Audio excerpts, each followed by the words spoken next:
맞아 시민들은 차례를 지내고 가족들과 민속놀이를 즐기는 등 뜻깊은 시간을 보냈습니다. 지방선거와 재선거에서 야당이 구청장을 배출한 동구와 북구는 이번 총선에서도 야권이 강세를 보일지 관심사입니다. 시각장애인들을 위해 신호등 주변에 설치한 음향 신호기가 재구시를 못하면서 무용지물이 되고 있습니다. 산업수도 울산이 공업센터 지정 50주년을 맞아 신성장 동력으로 글로벌 산업도시로의 재도약을 꿈꾸고 있습니다. 법원이 울산시 건축위원으로 일하면서 뇌물을 받은 대학 교수의 항소심을 기각해 1심 판결을 유지했습니다. 언양 공개불고기 축제를 활성화시키기 위해서는 스토리텔링 개발이 필요하다는 주장이 제기됐습니다. 새해 복 많이 받으십시오. 1월 23일 월요일 UBC 프라임 뉴스입니다. 설날을 맞아 시민들은 차례를 지내고 공원에서 가족 단위로 민속놀이를 즐기면서 뜻깊은 시간을 보냈습니다. 설 연휴 풍경 이다루 기자가 둘러봤습니다. 설날 아침 가족들이 한자리에 모였습니다. 정성껏 마련한 차례상에 술을 따르고 조상들께 일제히 절을 올립니다. 만수무강을 기원하며 새해 인사를 드리자 세뱃돈과 덕담이 이어집니다. 오늘 큰 할아버지가 용돈도 주지, 세뱃돈. 그걸 가지고 공책 사가지고 공부 열심히 하고 선생님 말씀도 잘 듣고 그래 무럭무럭 잘 자라주기 바랍니다. 울산공원병원에도 성묘객들의 발길이 이어졌습니다. 조상의 산소에 술과 음식을 놓고 절을 올리며 조상들의 음덕을 기립니다. 차례와 성미를 마친 시민들은 전통놀이를 즐겼습니다. 난생 처음 해보는 널뛰기와 투어놀이에 추위도 있습니다. 어른들과 짝을 이뤄 던지는 윷놀이에 아이들은 무척 신이 납니다.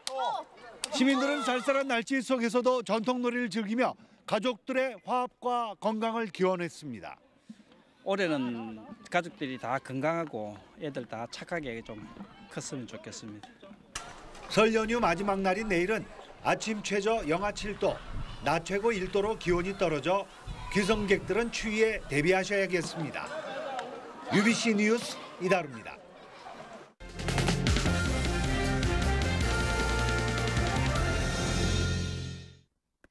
4.11 총선을 앞두고 6개 지역구별로 출마 예상자를 짚어보는 시간입니다.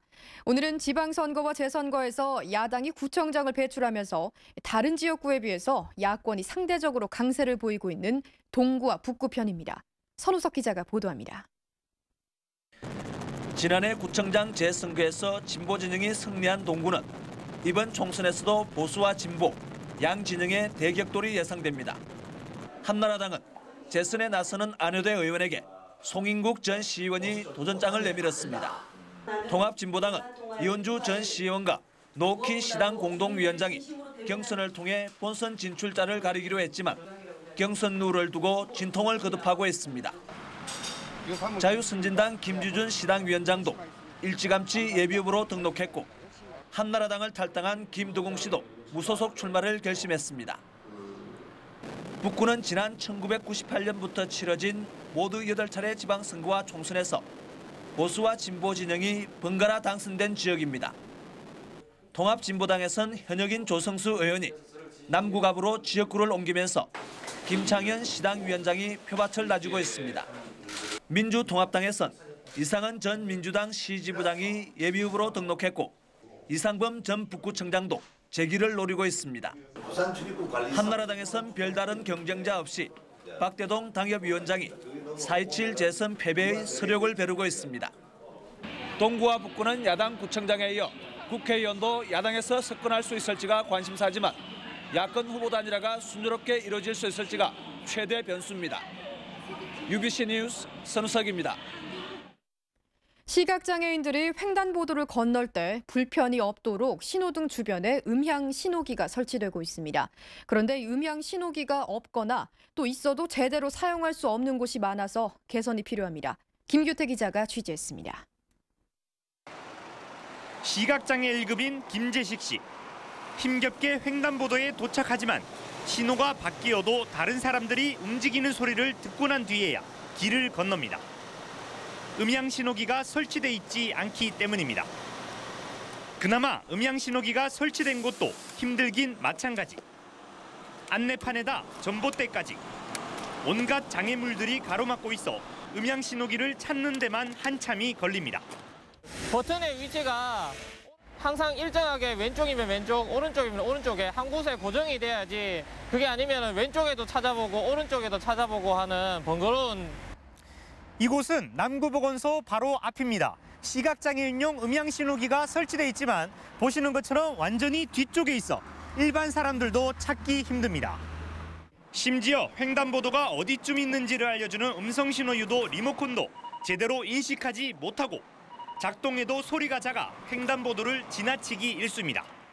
신호등이 사실은 교차로 있어줘야 돼요. 왜냐하면 그래야지만 그 범위 안에서 음성이 나오게 되면 그 소리를 듣고 그 범위를 벗어나지 않는 범위에서 도로를 건너게 되시는 거기 때문에. 울산 지역 횡단보도에 설치된 시각장애인용 음향 신호기는 모두 208개. 시각장애인들에게 눈과 같은 존재인 음향 신호기의 추가 설치는 물론 철저한 보수 점검이 필요하다는 지적입니다. UBC 뉴스 김규태입니다.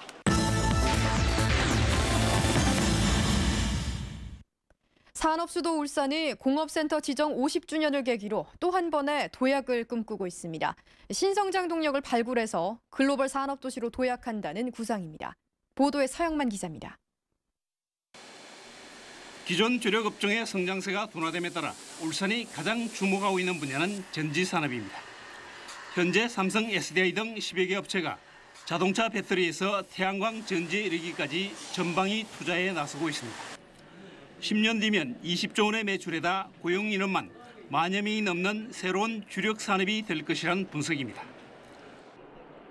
원전 산업도 급부상 중입니다.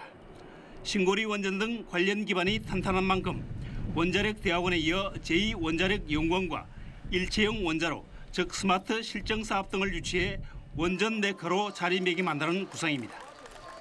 계획대로라면 전지 산업에 못지않는 11조 원 정도의 파급 효과가 기대됩니다. 울산시는 이를 위해 첨단 산업단지를 조성하고 2030년까지 세계 최고 수준의 R&D 역량을 확보할 예정입니다. 우리 지역의 3대 주력 산업과 전지 산업 분야의 국제적인 경쟁력을 더욱 높여나가면서 하이텍밸리와 매곡동, 중산동 산업단지도 조성함으로써 우리 기업의 투자 여건도 크게 개선시킬 계획입니다. 오일 허브항으로서 울산항의 물류 기능이 대폭 강화되고 석유 선물 거래 등을 통한 금융산업도 울산의 신성장 동력입니다. 앞으로 이제 추진하고 있는 그 오일 허브가 여기에 만약에 구축이 된다면은 석유 거래로 인한 금융 거래가 굉장히 많이 일어날 것이거든요. 지난 반세기 울산이 국가 경제 발전의 견인차이자 생산기지 역할을 다해왔다면 앞으로는 항만 물류와 금융 산업까지 고루 갖춘 글로벌 산업 도시로 거듭날 것으로 기대됩니다. UBC 뉴스 서영만입니다. 울산시가 공업센터 지정 50주년을 맞아 설치한 명장의 전당에 산업역군 164명이 이름을 올렸습니다. 이 가운데 162명이 울산 지역 기업체 근로자이며 현대중공업이 37명으로 가장 많고 현대자동차가 28명으로 뒤를 이었습니다. 명장의 전당 제막식은 오는 29일 울산박물관에서 열릴 예정입니다. 울산지법 제1형사부 박춘기 부장판사는 울산시 건축위원으로 일하면서 아파트 건설업체로부터 6차례에 걸쳐 1억 1,200만 원 상당의 용역 납품권을 챙긴 혐의로 기소된 부경대 교수 58살 A씨에 대한 항소심에서 피고인과 검찰의 항소를 모두 기각했습니다. 이에 따라 A 교수는 징역 1년에 집행유예 2년, 사회봉사 120시간의 1심 형량을 유지하게 됐습니다. 한편 울산지법 제3형사단독 손현찬 부장판사는 A 교수와 함께 기소된 울산대와 경주대 교수 2명에 대한 1심 재판에서 자격정지 2년의 선고 유예 판결을 내렸습니다. 전국 유일의 먹거리 특구인 울주군 언양 봉계 불고기 축제를 활성화시키기 위해서는 스토리텔링 개발이 필요한 것으로 지적됐습니다. 울산발전연구원은 축제 참가자들의 체류 시간을 연장하고 자연스러운 동선을 유도하기 위해 이야기를 공연 테마로 만들어 공연장에서 음식점까지 벽화나 바닥 그림 등으로 일관성 있게 진행돼야 한다고 밝혔습니다. 지난해 울산 지역의 논 면적은 감소한 반면 밭은 늘어난 것으로 나타났습니다. 동남지방통계청에 따르면 지난해 울산 지역 논 면적은 6,900헥타르로 지난 2010년 7,200헥타르에 비해서 300헥타르 줄었습니다. 반면 밭 면적은 4,600헥타르로 지난 2010년 4,400헥타르보다 200헥타르 늘어난 것으로 조사됐습니다. 지난해 울산 지역 어음 부도율이 전년보다 낮아진 것으로 나타났습니다. 한국은행 울산본부에 따르면 지난해 어음 부도율은 0.10%로 전년 0.13%에 비해서 0.03%포인트 낮아졌습니다. 이는 광역시 승격 이후 가장 낮은 것으로 지역 주력 업종을 중심으로 수출이 호조를 보이면서 기업들의 자금 사정이 개선됐기 때문으로 보입니다. 주 5일 근무제 확대로 가족 단위 산행이 늘어날 것으로 예상되자 울산시가 각 구군의 숲길 42km를 정비하기로 했습니다. 울산시는 올해 9억 8천만 원을 들여 울주군 20km, 남구 9km, 동구 6km 등 5개 구군의 숲길 42km를 정비한 뒤 앞으로 숲길 정비를 확대할 방침입니다. 공영주차장에서 장애인과 경차 전용 주차구역을 쉽게 알아볼 수 있도록 안내 표시가 강화됩니다. 울산시는 장애인과 경차 전용 주차 표시가 주차면 안에만 그려져 있는 것을 주차면 앞에도 표시하기로 하고 공영주차장 319곳을 대상으로 우선 시행할 예정입니다.